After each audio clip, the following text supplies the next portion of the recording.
We think we can control nature. I mean, we're like cloud seeding. We're doing all these crazy things, controlling nature, which is absurd, and not living with nature. And so that's like the first step of like living off the land is kind of a mindset of submission to the uncontrollable.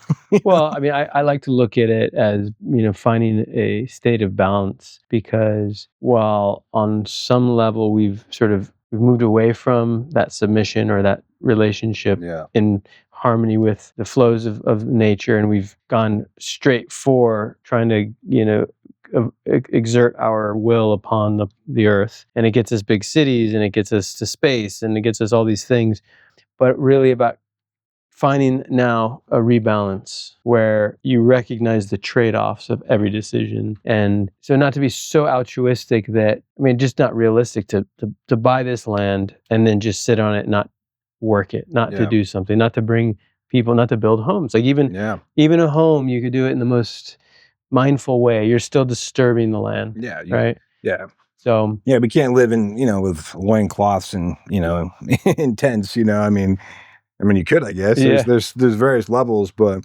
there's always going to be some disruption. Like we've had some severe purists, I call them, want to join our community, and they just take offense at, hurting any type of life, pulling a weed out of the ground or killing a fly, and that's absurd because nature is full of devastation, and so I think there's you do have to kill certain things for other things to thrive. It's just life.